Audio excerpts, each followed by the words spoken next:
Fala galera, eu sou o Carlos Ferrão, professor de Física aqui do AZ. Hoje vamos ter uma aula sensacional da reta final número 3. Aí estamos bem próximo à data do Enem e nós vamos aproveitar esse material da reta final 3 para falarmos sobre alguns tópicos complementares, mas além disso fazermos revisão de outros tópicos importantes que vimos ao longo do ano. Então não só vamos resolver as questões, algumas das questões dessa folha, como também vamos aproveitar algumas oportunidades para revisão, tá? Vamos começar então essa bela aula com a questão número 1. Solta aí, produção, por favor, enunciado da questão número 1. Vai! Bom, pessoal, então primeira questão aí sobre energia, né? Consumo de energia elétrica. Uma questão muito interessante, né? Um perfil parecido com o do Enem e num nível ainda bem tranquilo. Ele dá aí 3 colunas com o consumo de energia elétrica de um aparelho antigo, o consumo de energia elétrica de um aparelho novo e na terceira coluna diferença nesse consumo. Qual é a ideia aí? Bom, o problema diz o seguinte, tem a geladeira nova custando R$600, a geladeira antiga custando 300, né? E a geladeira nova ela custa mais porque ela tem um consumo de energia menor. O acréscimo, né, de pagamento nessa geladeira nova, a diferença entre os preços é de R$300. E a pergunta do problema é, depois de quanto tempo, em virtude dessa geladeira consumir menos, depois de quanto tempo a gente consegue recuperar esse investimento a mais feito na compra desse aparelho novo? Bom, o que a gente fez foi o seguinte, a gente usou a informação que ele tinha dado lá na terceira coluna, né, do consumo menor de economia de 20 kWh por mês, consumo menor de energia, perdão, de 20 kWh por mês. Como o preço de cada quilowatt-hora é de 50 centavos, a gente tem uma economia, então, a gente deixa de gastar R$10 por mês, caso a gente compre esse aparelho novo, né? Então a gente vai economizando R$10 por mês, porque esse aparelho novo consome menos. Como a gente tem que economizar, né, no total R$300, então a gente fez a seguinte conta, a gente colocou aqui ó, o número de meses vezes os R$10 que a gente economiza por mês, isso tem que ser igual à diferença, né, que eu paguei a mais no aparelho, que é de R$300. Bom, o número N, que a gente acha de 30 meses, o que significa, olhando aí as opções em anos, né, o que significa que a gente consegue economizar, né, e recuperar o investimento que a gente fez a mais em 2 anos e meio, que é a resposta da letra B. Bom, claro, questão aí interessante, só para a gente lembrar do tópico, que a gente pode revisar aqui um pouquinho, vamos lá, produção, chega aqui um pouquinho para o lado, que é esse tópico de energia, né? A energia consumida pelos aparelhos, ela é calculada pela potência de cada aparelho vezes o tempo de uso do aparelho, né? Energia, potência vezes o tempo, isso considerando a potência constante. De maneira geral, a energia consumida por um aparelho, ela é numericamente igual à área do gráfico potência por tempo, né? Essa é a informação geral, funciona em todos os casos, tanto nos casos em que a potência é constante, quanto nos casos em que a potência do aparelho é variável. Muito bem, em relação às unidades, a gente tem a unidade da energia no sistema internacional, com a potência em watt e o tempo em segundo, a unidade de energia no SI é o joule. Agora, uma unidade muito frequente nesses problemas de energia, como aconteceu nesse problema número 1, é o quilowatt-hora, né? O quilowatt-hora é obtido com a potência do aparelho em kilowatts, né? Lembrando que esse prefixo quilo, né, representa o fator 1000, então a potência em kilowatt e o tempo em hora. A conversão de quilowatt-hora para joule está aqui embaixo, né? 1 kWh, 1 kW representa 1000 watts, 1 hora 3.600 segundos, né? Esse produto watt-segundo dá o joule, está aqui, né?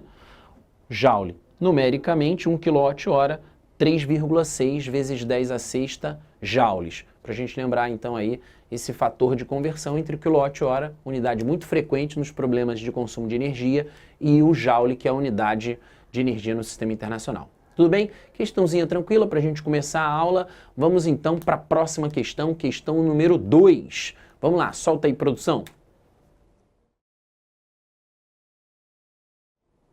Bom, pessoal, questão número 2, muito interessante, sobre um fenômeno ondulatório. Ela diz o seguinte: em 1929, o astrônomo Edwin Hubble descobriu a expansão do universo quando observou que as galáxias afastavam-se de nós em grandes velocidades. Os cientistas puderam chegar a essa conclusão analisando o espectro da luz emitida pelas galáxias, uma vez que ele apresenta desvios em relação às frequências que as galáxias teriam caso estivessem paradas em relação a nós. Eles, repara que ele disse aí, ó, chegaram a essa conclusão uma vez que o espectro apresenta desvio em relação às frequências caso eles estivessem parados em relação a nós. Bem, aí vem a pergunta. Portanto, a confirmação de que o universo se expande está associada a... Aí nas opções a gente tem aí lei de Ohm, efeito estufa, efeito Joule, efeito Doppler e lei de Coulomb. Bom, essa história de nós percebermos uma frequência diferente daquela frequência natural da onda, em virtude do movimento relativo entre a fonte emissora da onda e o receptor, esse fenômeno é chamado de efeito Doppler. É aquele fenômeno semelhante, né, ao que acontece quando a gente escuta uma ambulância, por exemplo, passando pela rua, em que quando a ambulância está se aproximando, o som fica um pouco mais agudo, né? Ela vem se aproximando, e quando se afasta, o som vai ficando mais grave. Isso é efeito Doppler, né? Assim como quando um automóvel, quando um carro de Fórmula 1 passa numa reta, o carro passa numa reta, o som dele vai ser... Quando o carro vem se aproximando, o som vai ficando mais agudo. Quando ele se afasta, fica mais grave. Quer dizer, no momento em que a fonte emissora da onda está se aproximando do receptor, a frequência percebida fica maior do que a frequência natural. No caso do som, isso torna o som mais agudo. No caso da luz, isso faz com que a cor percebida tenha um desvio para a cor violeta, né? Que é a cor de frequência maior, né? Na faixa de frequência da luz visível. E quando a fonte emissora da onda está se afastando do receptor, aí a frequência percebida fica menor do que a frequência natural. No caso do som, isso faz com que o som fique mais grave. No caso da luz, isso faz com que a cor percebida tenha um desvio para a cor vermelha, que é a cor de frequência menor, tá? Então a resposta aí dessa questão número 2, vamos colocar aqui, ó. Questão número 2, produção. A resposta é efeito Doppler, né? Efeito Doppler. Vamos colocar aqui a resposta. É o efeito em que a frequência percebida é diferente da frequência real da onda em função de haver um movimento, em função de ocorrer movimento relativo entre a fonte emissora da onda e o receptor, né? No caso, vamos colocar aqui, ó, quando nós temos uma aproximação, a frequência percebida é maior do que a frequência real, né? Isso faz com que, no caso do som, vou anotar aqui, ó, no caso do som, o som fica mais agudo, né? E no caso da luz, há um desvio para a cor violeta. Desvio para violeta, né? Que é a cor de frequência maior, certo? Se por acaso a fonte estiver se afastando do receptor, vou colocar aqui, ó, no caso do afastamento, né? A frequência percebida é menor do que a frequência real. E nesse caso, vamos lá, para o som percebido, né, fica mais grave, e para a luz, a cor vista, ela tem um desvio para a cor vermelha, né, para o vermelho, que é a cor de frequência menor. Tudo bem? Então aí a resposta do problema, vamos colocar aqui, é a letra D de dado. D de dado.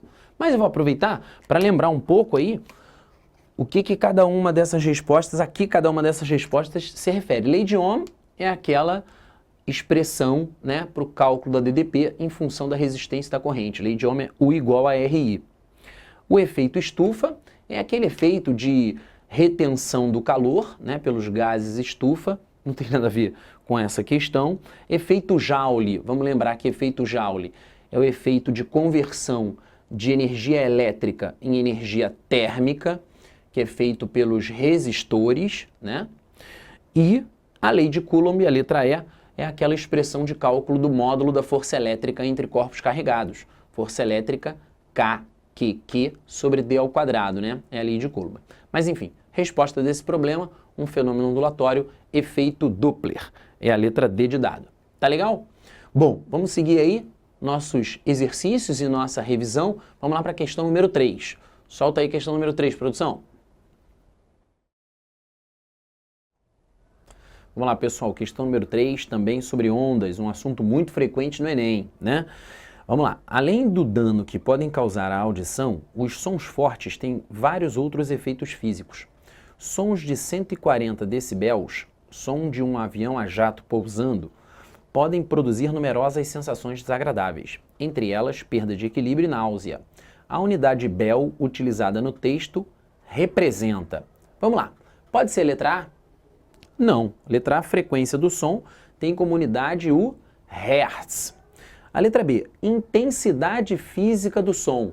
Bem, a intensidade do som, ela até tem a ver, sim, com a quantidade de energia que a onda sonora transporta. Só que intensidade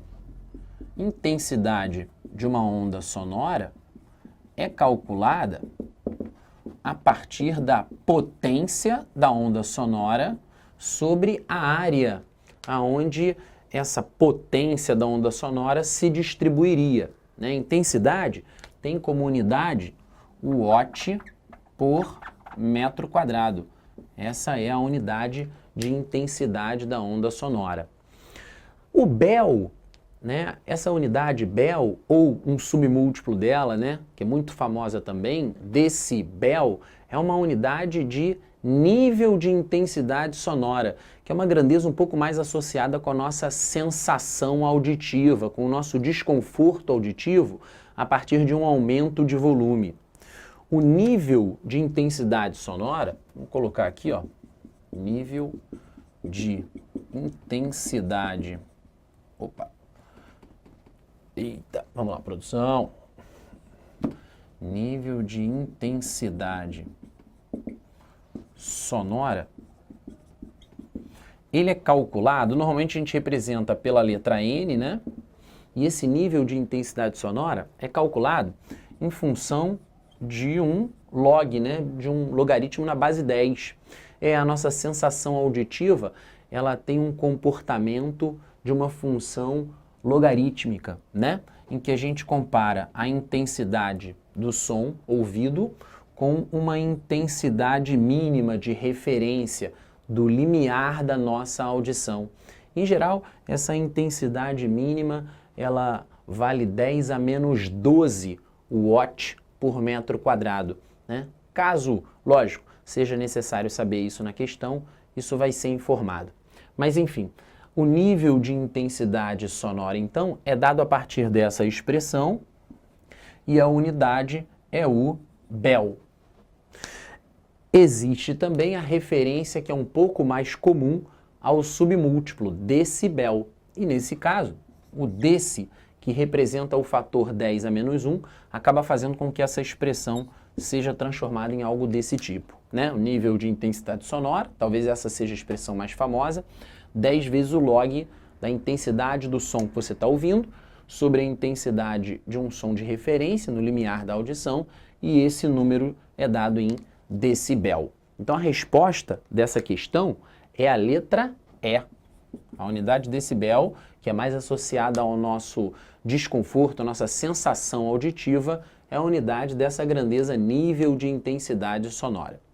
Só para fechar, para a gente completar, potência do som, na letra B, a unidade é o watt, já está aqui, e o timbre do som, o timbre não tem unidade, né? O timbre ele está também associado a uma sensação auditiva da onda sonora, mas o timbre ele é caracterizado pela forma resultante da onda, né? Um tópico interessante aí também, né? Aquelas 3 qualidades fisiológicas do som. Lembrando, a altura do som, que tem a ver com a frequência da onda sonora, né? Som alto é som de frequência alta, é som agudo. Som baixo é som de frequência baixa, é som grave, né? Então, a altura é uma qualidade fisiológica do som. Intensidade, que tem a ver, né? É calculada dessa forma, potência sobre área. A intensidade está associada à amplitude da onda sonora, né? A altura e intensidade. E a terceira qualidade fisiológica do som é o timbre, que está, assim, associado à forma resultante da onda. Não tem unidade, não. Tá certo? Tudo bem? Vamos continuar, então, resolvendo nossas questões. Vamos continuar a nossa revisão. Agora, a próxima questão número 6. Vamos lá, questão número 6. Bom, pessoal, questão número 6 aí, uma boa questão sobre cinemática. A questão quer que a gente compare os tempos de queda dessas esferas até elas atingirem a superfície S, né?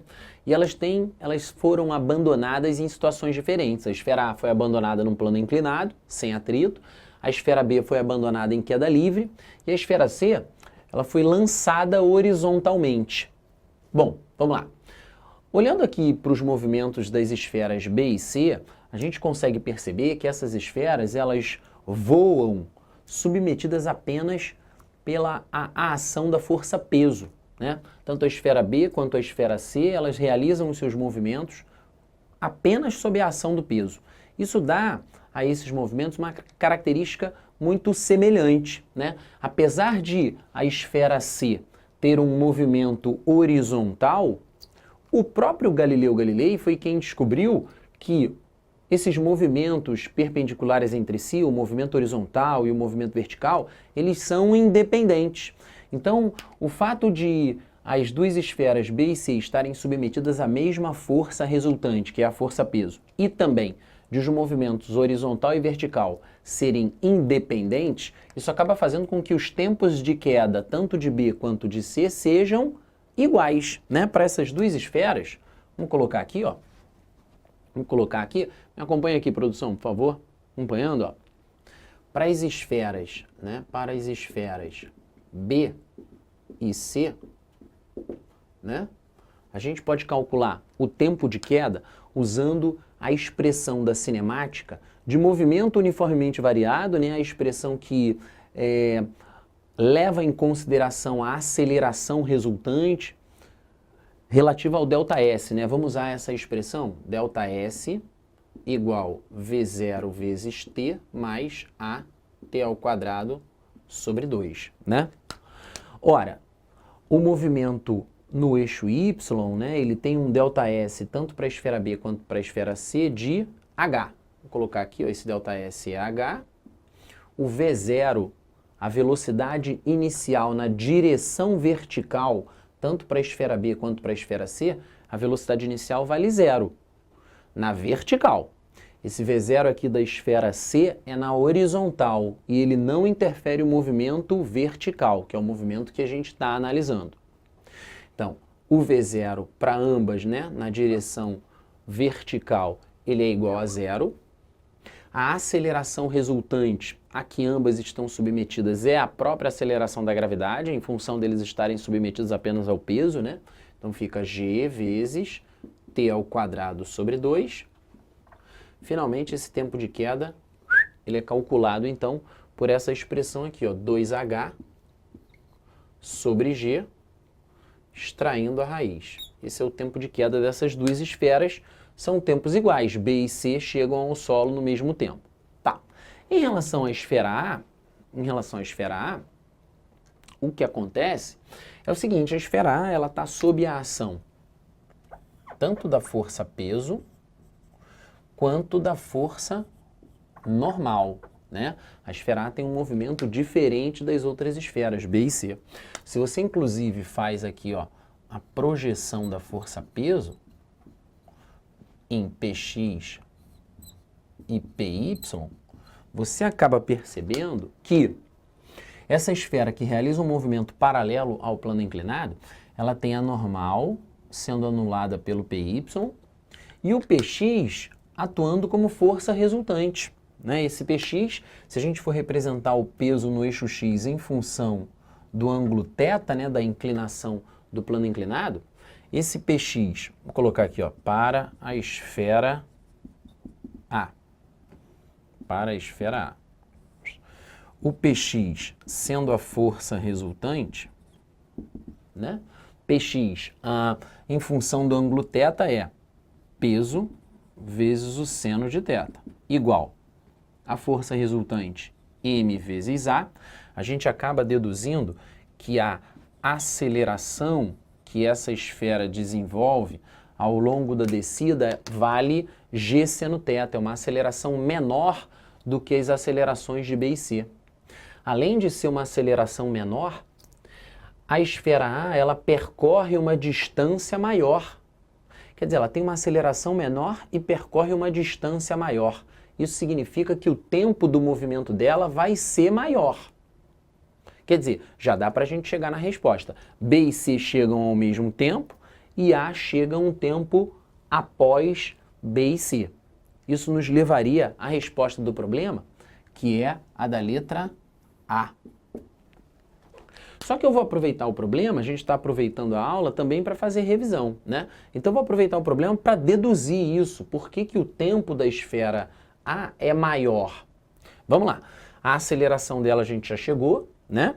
A gente poderia também calcular o tempo aqui em função, né, dessa distância, do ΔS.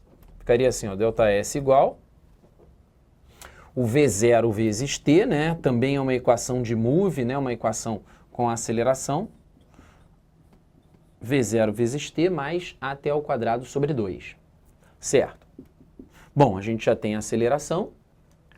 Por essa relação, né, entre o ΔS, o h e o ângulo θ, a gente consegue deduzir que esse ΔS aqui, usando a função trigonométrica seno, cateto oposto sobre hipotenusa, a gente consegue deduzir que esse ΔS aqui vale h sobre seno θ. E substituindo a aceleração que a gente encontrou, a gente finalmente chegaria a esse tempo aqui, ó. Com o V0 igual a zero, né? Porque ela foi abandonada, a gente chegaria a esse tempo aqui, ó. Olha a expressão. H sobre seno θ seria igual a meio, né? O meio que multiplica a aceleração, g seno θ, vezes o tempo ao quadrado. A partir dessa expressão, a gente chegaria então a um valor para o tempo que seria, o valor para o tempo seria 2h sobre g, 2h sobre g, né? Sobe o 2, desce o g, e desce também o seno. Seno vezes seno dá seno ao quadrado. Seno ao quadrado de θ, né, sobre 1. Isso tudo sobre uma raiz quadrada. Ora, ainda, colocando aqui, ó, 2h sobre g vezes 1 sobre seno, né? Matematicamente, repara, como o seno é um número, como o seno, né? Esse ângulo θ não é 90 graus, o seno de θ, então, vai ser menor do que 1. Como o seno é menor do que 1, esse número 1 sobre seno é um número maior do que 1. E se esse número é um número maior do que 1, então o tempo da esfera A é maior que uma vez o tempo das outras esferas. O tempo da esfera A é maior do que o tempo das outras esferas. A gente consegue chegar a essa relação, a demonstração dessa relação, pelas equações da dinâmica e da cinemática. Então, mais uma vez, reforçando, esferas B e C caem ao mesmo tempo, e esfera A, submetida a peso e normal, a esfera A com uma aceleração menor, andando num trecho maior, esfera A chega um pouco depois. Tá legal? Essa aí é a revisãozinha também, né, nesse exercício 6. Vamos ver agora, passar para outros exercícios, resposta desse, letra A. Valeu! Vamos lá para o próximo? Problema, vamos fazer agora o problema número 10. Vamos lá, problema número 10. Olá pessoal, aí mais uma questãozinha, questão número 10 sobre energia. E a questão, ela diz o seguinte, ela diz que houve uma descarga elétrica, né? Ele dá o valor da diferença de potencial para essa descarga elétrica acontecer, dá o valor da corrente, dá o tempo em que ocorre essa descarga elétrica e pergunta qual a energia liberada. Bom, vamos calcular a energia fazendo produto potência vezes tempo, né? A expressão de potência que a gente vai usar nessa questão, tem muitas, né? Mas a expressão de potência que a gente vai usar associa a DDP e a intensidade de corrente que ele indicou, né? O famoso P igual a U vezes I, né? O PUI, né? Aí no caso U vezes I, ou PIU, né? Também I vezes U, vezes o tempo da descarga. Bom, analisando aí as informações, o que nós temos? Nós temos uma DDP de 2,5 vezes 10 a sétima volts, né? Nós temos uma corrente de 2 vezes 10 a quinta, 2 vezes 10 a quinta amperes, né? Lembrando que volt vezes ampere dá watt, né? Unidade de potência no sistema internacional. E o tempo dessa descarga, 10 a menos 3 segundo. O watt vezes segundo dá origem ao joule, que é a unidade de energia no sistema internacional.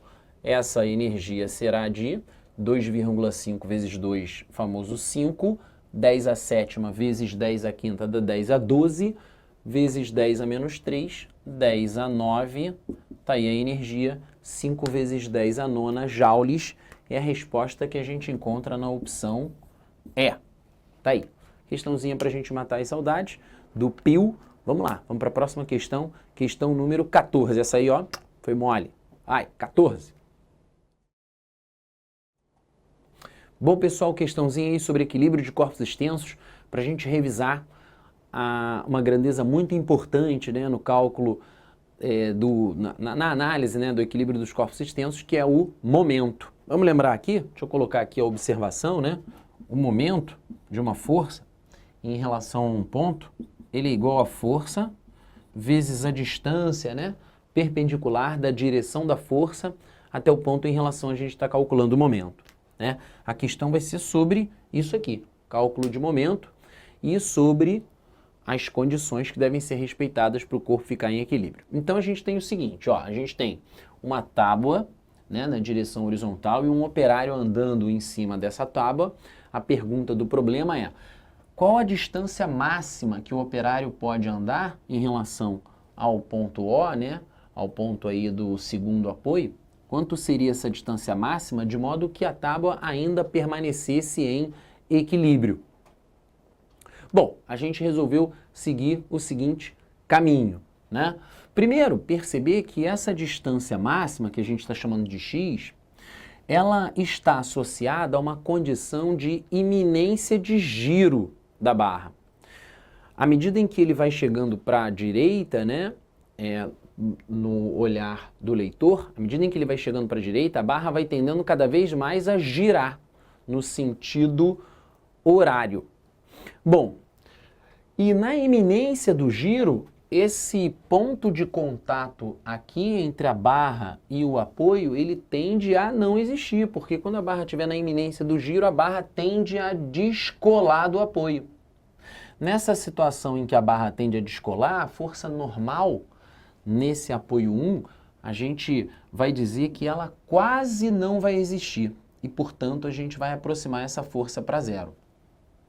Nesse caso, as outras forças que atuariam sobre a barra seriam o peso dela, né? Peso da tábua, perdão, a força normal de apoio aqui nesse cutelo, que eu chamei nesse ponto de referência O, e a força que o operário faz sobre a tábua, que eu estou chamando de normal do operário na tábua, né? Porque a força que um corpo faz no apoio, ela não é igual ao peso do corpo. Não, não. Conceitualmente, a força que um corpo faz no apoio é a reação da força que o apoio faz no corpo. É a reação da normal. Então, eu chamei a força do operário na tábua de normal do operário, né? Só para a gente lembrar desse conceito. Bom, é verdade também, né, que nesse caso em que o operário está em equilíbrio, nesse caso em que ele está em repouso, a força normal sobre ele é igual à própria força peso dele, né? Então, nesse caso que o operário está em repouso, normal e peso em módulo são iguais. Eu até coloquei aqui, né? Normal e peso, nesse caso, em módulo são iguais. Então, a força que o operário faz na barra vale 700 newtons. Certo? Aqui está o peso da tábua, 280. E na análise dessa situação, né, para que essa barra fique em repouso, o somatório de todos os momentos, o somatório das tendências de giro, ele deve ser igual a zero. A gente tem aqui a princípio, né, três momentos. O momento do peso da tábua, o momento da normal do operário e o momento do N2 em relação a esse ponto O. Como o momento é força vezes distância, se nós escolhermos, como aqui nesse caso, escolhendo o ponto O como ponto de referência para o cálculo do momento, o N2 estando no próprio ponto O, a distância do N2, a distância da força ao ponto é igual a zero. E aí, com a distância sendo zero, o momento também vale zero, né? O momento de N2 em relação ao O é igual a zero. E a gente fica nessa questão com apenas dois momentos.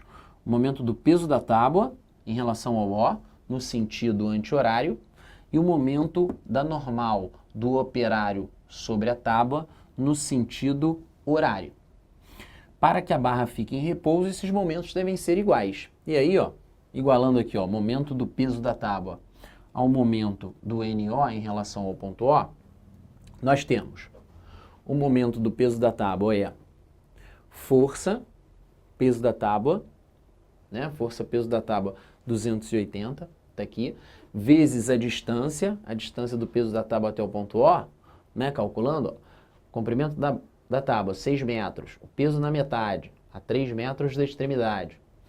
O ponto O a 1,5 metro da extremidade da direita. Então, a distância do peso da tábua até o ponto O é 6 menos 4,5 é 1,5, né? Então, a gente fica com força vezes distância igual NO força vezes distância.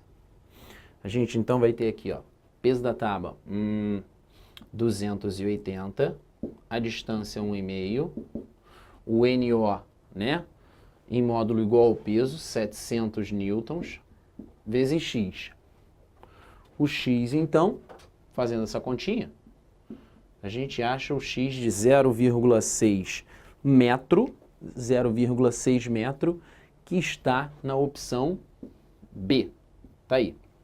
Tudo bem? Legal? Questãozinha boa sobre o momento, né? Principalmente associada a essa questão aqui da distância máxima estar ligada à iminência do giro e, portanto, a normal no apoio 1 aqui ser zero. Tá? Vamos lá. Próxima questão, vamos puxar agora a questão número 19. Vamos lá, vamos fazer a questão 19. Produção, solta a questão 19 aí, por favor. Bom, próxima questão aí, nessa questão 19, sobre eletricidade, sobre potência, né? Ele diz que o chuveiro é mudado, né, de DDP, né? A DDP aplicada aí sobre o chuveiro é modificada de 110 para 220. E pergunta então o que deve ser feito com a resistência para que essa potência seja a mesma. Vamos lembrar que a relação que associa potência, DDP e resistência é o famoso P igual a U ao quadrado sobre R. É a expressão que a gente vai usar nessa questão. Vamos lá. P da primeira situação é o U da primeira situação ao quadrado sobre a resistência, né? Nesse caso, valendo 110 ao quadrado sobre R1, tá aí. Na segunda situação, a gente tem uma potência de U ao quadrado sobre R também, né? Nesse caso, a DDP valendo 220 ao quadrado sobre o R da segunda situação, né? Vou colocar aqui o U 110 ao quadrado, só para não confundir ali. Muito bem. O que ele quer na questão? Ele quer que essas potências sejam iguais. Quer que a potência 1 seja igual à potência 2. E igualando essas expressões, nós teremos então, vamos fazer aqui mesmo, 110 ao quadrado sobre R1 igual 220 ao quadrado sobre R2. Ora, o 220 ao quadrado, ou melhor, 220 é 110 vezes 2. Ao quadrado, a gente pode simplificar e a gente acha 4, né? Porque 2 vezes 110 ao quadrado dá 4 vezes 110 ao quadrado. Cortando 110 ao quadrado de um lado e de outro, a gente fica com o fator 4.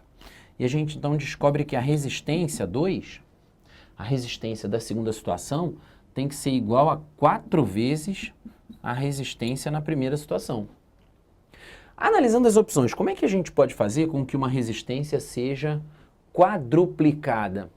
Alterando o comprimento, alterando a área, alterando o material, existe uma expressão em física para o cálculo da resistência de um condutor em função de suas próprias características. Alguns livros chamam de segunda lei de Ohm. Essa expressão, ela é escrita dessa forma, né? Rho vezes L sobre A, onde o Rho é a resistividade do material que compõe o fio condutor, o L é o comprimento do fio, né? A é a área da seção transversal do fio, né? Imaginando aqui o fio como um fio cilíndrico, né? Nós teríamos o L como o comprimento do fio e o A, tá aqui, né? O A sendo a área dessa seção transversal, né? Bom, a gente quer quadruplicar a resistência. O que a gente deve fazer com esses fatores, né, com alguns desses fatores para quadruplicar a resistência? Pelas opções que ele apresentou, vamos ver aqui, ó. Se nós dobrássemos o comprimento do fio, nós dobraríamos a resistência. Não é o que a gente quer. Se nós fizéssemos com que o comprimento do fio fosse a metade, a resistência diretamente proporcional também seria a metade. Se nós dividíssemos a área da seção transversal por 2, dividindo a área por 2, a gente duplica a resistência. Também não é esse. Se nós fizéssemos o quádruplo da área, nós faríamos com que a resistência caísse a quarta parte. Por último, se nós fizéssemos com que a área fosse reduzida à quarta parte, aí sim a resistência seria quadruplicada, né? Vamos ver aqui, ó. Ficaria assim, ó. Se nós fizéssemos, né? Vou colocar aqui, ó. R2 igual Rho vezes L. Considerando isso aqui como sendo R1, né? Rho vezes L sobre A. O R2, Rho vezes L sobre a nova área, A sobre 4. Quando a gente divide, né, um número por uma fração, a gente também pode multiplicar pelo inverso, né? 4 sobre A. Tá aí, ó. Ou seja, reduzindo a área à quarta parte, na verdade, o que a gente está fazendo é multiplicando a resistência original por 4, o que significa que a resposta desse problema é a letra E. Tudo bem? Vamos aproveitar aí o problema para lembrar também algumas relações de potência, né? Algumas relações importantes. Vamos marcar aqui, ó, só um lembrete, né? Um lembrete de relações importantes de potência. Além do P igual a U vezes I, que a gente viu na questão anterior, nós agora vimos U ao quadrado sobre R, e existe uma outra relação importante de potência, que é o RI ao quadrado, né? As três relações importantes de potência em circuitos. Também vimos na aula de hoje energia sobre tempo, ou ainda, só para lembrar, trabalho sobre tempo. Essas são aí as formuletas mais importantes de potência para a gente, tá bom? Vamos lá, vamos para a próxima questão. Agora vamos chamar a questão número 20, questão boa aí do Enem, questão número 20, vamos lá. Bom, vamos lá, questão número 20, questão do Enem, vamos ler esse enunciado interessante. Um circuito em série é formado por uma pilha, uma lâmpada incandescente e uma chave interruptora. Ao se ligar a chave, a lâmpada acende quase instantaneamente, irradiando calor e luz. Popularmente, associa-se o fenômeno da irradiação de energia a um desgaste da corrente elétrica ao atravessar o filamento da lâmpada e à rapidez com que a lâmpada começa a brilhar. Essa explicação está em desacordo com o modelo clássico de corrente. De acordo com o modelo mencionado, o fato de a lâmpada acender quase instantaneamente está relacionado à rapidez com o quê? Pessoal, muita gente acredita que a rapidez com que a lâmpada é acesa se deve a uma grande velocidade dos elétrons ao longo do fio condutor. Não é verdade, não é verdade. Existem alguns experimentos, em física que demonstram que o elétron, quando ele percorre o fio condutor, ele nem tem uma velocidade tão grande, ele tem uma velocidade de aproximadamente 1 centímetro por segundo.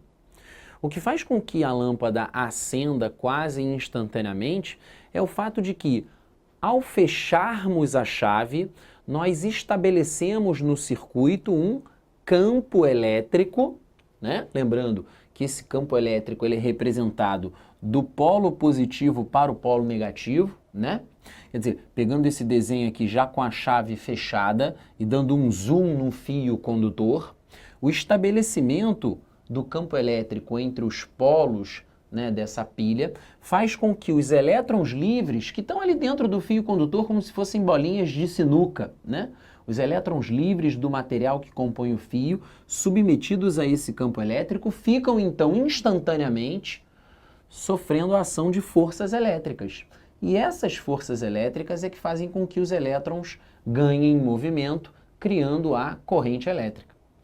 Então, o que faz com que a lâmpada seja acesa de maneira muito rápida é o fato de que, ao fecharmos a chave, o campo elétrico se estabelece, fazendo com que surjam forças elétricas sobre todas as cargas e então elas entrem instantaneamente em movimento, fazendo com que a lâmpada logo acenda, Essa hipótese, ela está contemplada na letra D de dado, que é a resposta dessa questão. Tá legal? Tudo bem? Questãozinha boa aí, bem conceitual. Vamos lá, vamos para a próxima questão. Dessa vez, a gente vai fazer a questão número 24, uma boa questão sobre dilatação. Vamos lá. Pessoal, questão número 24, a questão sobre dilatação. Vamos dar uma olhada aí. Um aluno pegou uma fina placa metálica e nela recortou um disco de raio R. Em seguida, fez um anel também de raio R com um fio muito fino do mesmo material da placa. Inicialmente, todos os corpos encontravam-se à mesma temperatura T. E nessa situação, tanto o disco quanto o anel encaixavam-se perfeitamente no orifício da placa. Em seguida, a placa, o disco e o anel foram colocados dentro de uma geladeira até alcançarem o equilíbrio térmico com ela. Depois de retirar o material da geladeira, o que o aluno pôde observar? E aí temos aí algumas afirmações sobre o encaixe do disco e do anel ainda no orifício da placa. Bem, vamos lá, vamos fazer essa questão aqui rapidamente. Temos a placa, de um determinado material, recortada, e que então acabou fazendo com que houvesse a criação de um disco.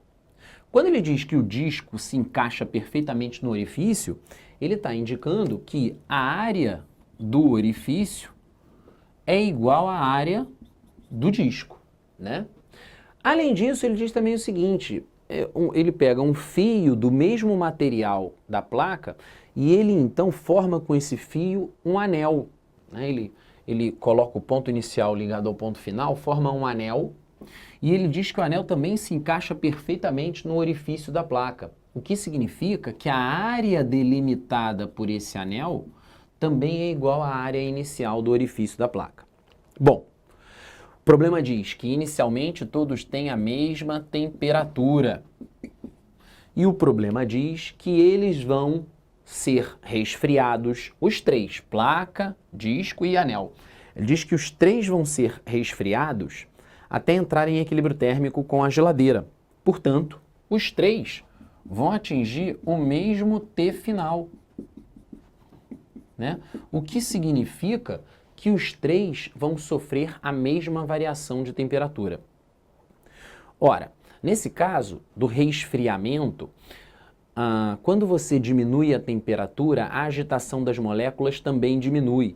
E a tendência é que o espaço médio entre as moléculas diminua, fazendo com que o corpo ocupe uma dimensão menor. Essa dilatação sofrida pelo corpo, nesse caso essa contração, ela acontece em duas dimensões, né? Ela acontece tanto na dimensão do eixo Y quanto na dimensão do eixo X. Isso tanto para o disco quanto para o anel. O anel também sofre uma contração de área. E na física a gente sabe que a variação da área que um corpo sofre em função do seu resfriamento é dado por essa expressão aqui, ó, área inicial vezes beta vezes ΔT, onde esse beta é o coeficiente de dilatação superficial do material. O beta, ele depende do material do qual o corpo é feito, né? Nesse caso, os três são feitos do mesmo material. Então, repara, o que acontece? Como os três têm a mesma área inicial, como os três são feitos do mesmo material, portanto tem o mesmo beta, e como os três sofrem a mesma variação de temperatura, isso significa que as variações de área são iguais. Ou seja, se o encaixe acontecia perfeitamente no início da questão, após o resfriamento dos três corpos, esse encaixe vai continuar acontecendo perfeitamente. E o que traduz esse comportamento é a opção A, né? A opção A que diz tanto o disco quanto o anel continuam encaixando-se no orifício da placa. Resposta, letra A, questão muito interessante, questão bem conceitual. Para a gente lembrar aqui, aproveitando o ensejo, existe, além da dilatação superficial, existe também a dilatação linear, ΔL igual a L0 alfa ΔT, né, para dilatação de comprimento, em geral associado a fios e barras metálicas. E existe a dilatação volumétrica, né, que tem essa expressão V0 gama ΔT, um V0 o volume inicial, o gama o coeficiente de dilatação e o ΔT a variação de temperatura. Ferrão, qual a associação entre esses coeficientes de dilatação? Para lembrar, o coeficiente de dilatação superficial, o coeficiente de dilatação associado a duas dimensões, o beta, é 2 vezes o alfa.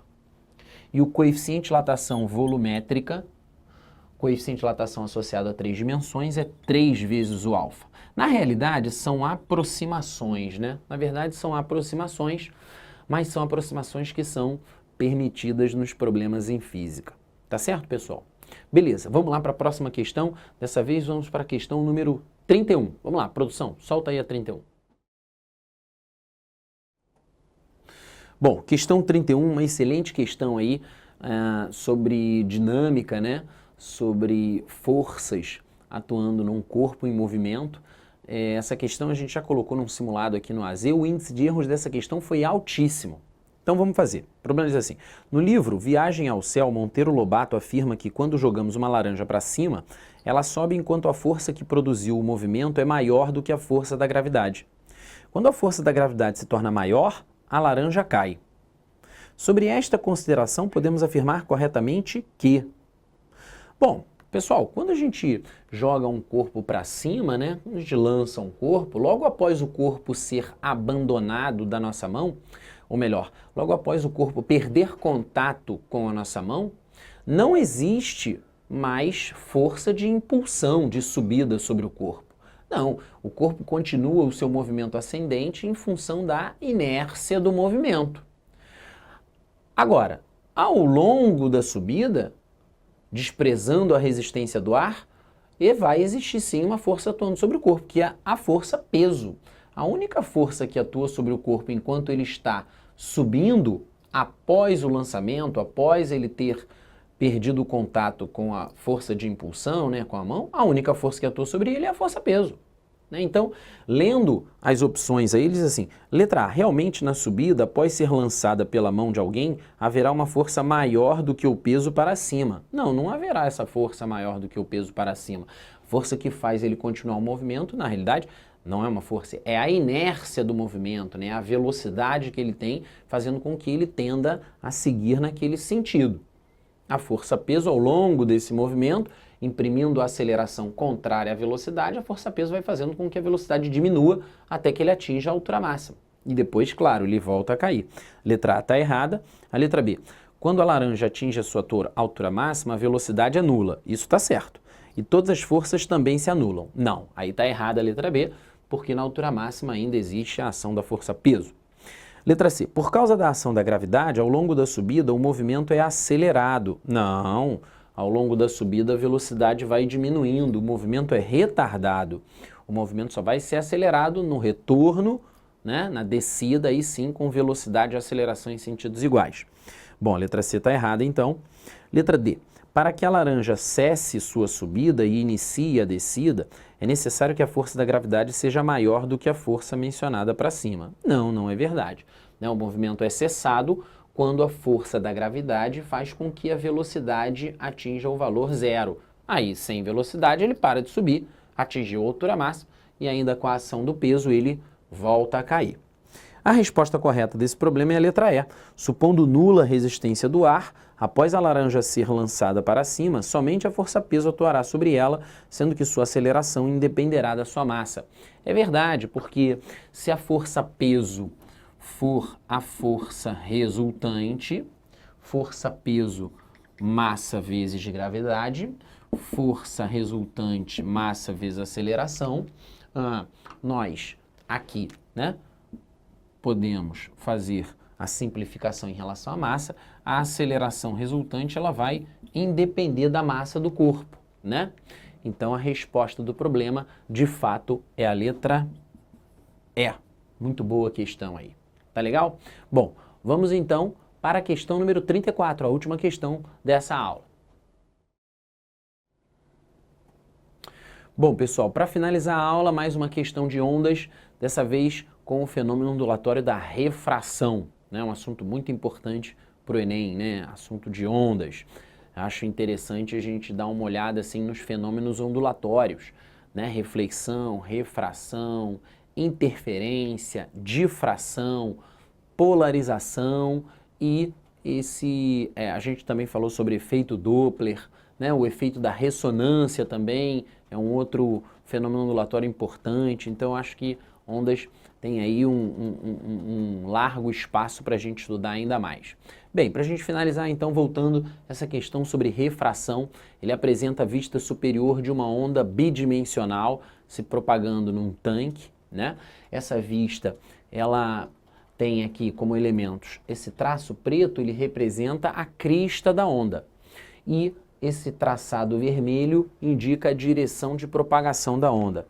Como se nós tivéssemos uma onda desse tipo aqui, né? Olhando de cima, né? Você imagina uma onda periódica, a crista da onda tá aqui, ó, crista da onda, né? Imaginando aqui essas ondas, né? Como se fossem aquelas telhas de amianto, né?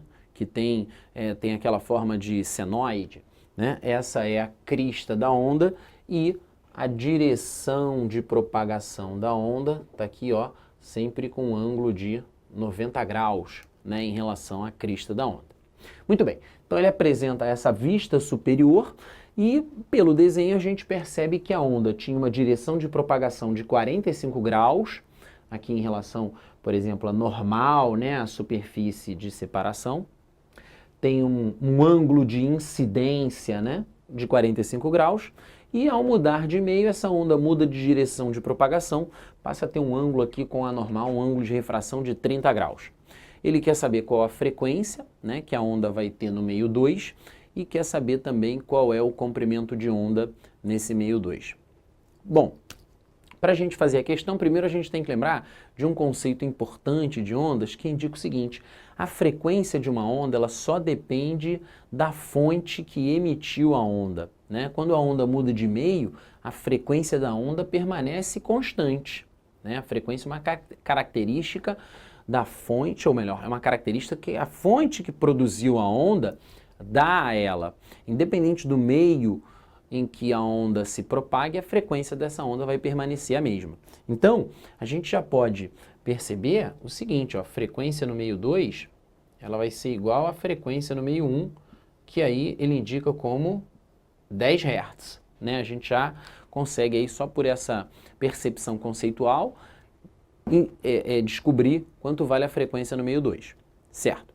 Em relação ao lambda, em relação ao comprimento de onda no meio 2, a gente tem aí como informação do problema o lambda no meio 1, né? Ele disse que o lambda no meio 1 é 28 centímetros. E ele, bom, também pelo esquema, ele também indica para a gente o ângulo de incidência e o ângulo de refração. Para a gente descobrir o lambda no meio 2, a gente tem que apelar para a lei de Snell, né? Aquela lei que associa o índice de refração ao ângulo, né? N1 seno I igual a N2 seno R, né? O ângulo de refração. O índice de refração é uma grandeza que é inversamente proporcional à velocidade da onda naquele meio. Nesse caso, a gente pode substituir o índice de refração fazendo assim, ó, a constante de proporcionalidade sobre a velocidade, né? Vezes o seno do ângulo, tá aí, igual. Você, Ferrão, que expressão é essa do índice de refração?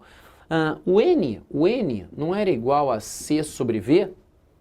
Bom, o N é igual a C sobre V se por acaso você estiver falando de uma onda luminosa. Se você estiver falando da luz, né, de uma onda eletromagnética, o N, o índice de refração do meio, ele pode ser calculado para essa onda por essa expressão, C sobre V. Mas aí não é uma onda luminosa, não é a luz, né? Então o índice de refração, ele não vai ser calculado por C sobre V. Aqui no numerador, você vai ter uma constante de proporcionalidade, que não é a velocidade da luz no vácuo. Tá? Por isso que aqui na expressão eu não coloquei C sobre V, eu botei uma constante sobre V, porque certamente em qualquer meio, para qualquer onda, o índice de refração é inversamente proporcional à velocidade.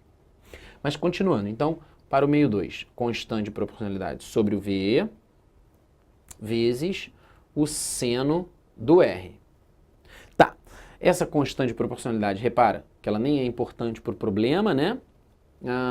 O seno do ângulo de incidência, o seno de 45 graus, ele deu aí raiz de 2 sobre 2. O seno do ângulo de refração, que ele deu aí também, é meio. E a partir dessa expressão, a gente então vai poder calcular o lambda. Vamos apagar aqui o desenho. Apagar aqui o desenho. Vamos colocar aqui em cima, ó.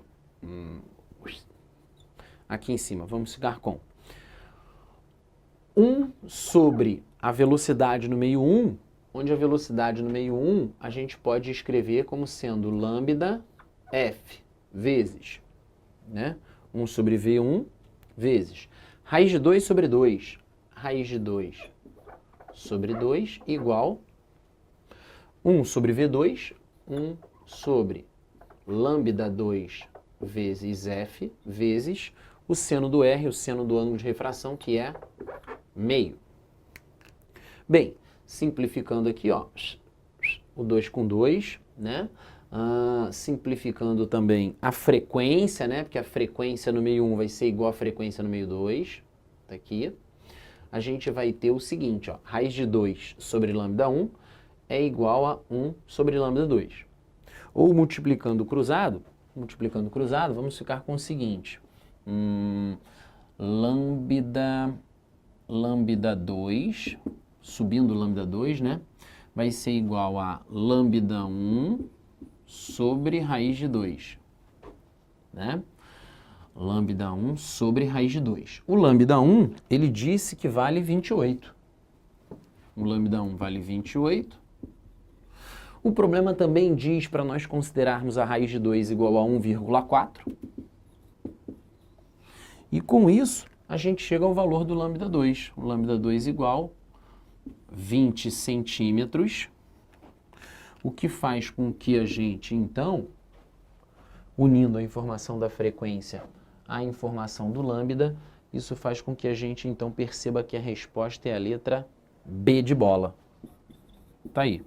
Questão boa sobre ondas, né? Envolvendo refração e também a característica em relação à frequência. Tá certo, pessoal? Olha, essa aula aí tem muitos outros exercícios, a gente aproveitou para fazer alguns, principalmente de ondas, né? Esse módulo que cai mais no Enem, um módulo importante. E além disso, também fazer questões de circuitos, uma boa folhinha. Tentem fazer todos os outros exercícios e tirem as dúvidas com os seus professores na semana que vem ou nas próximas semanas, porque a gente já está bem perto do Enem, tá bom? Um grande abraço, foi um prazer, tchau, tchau.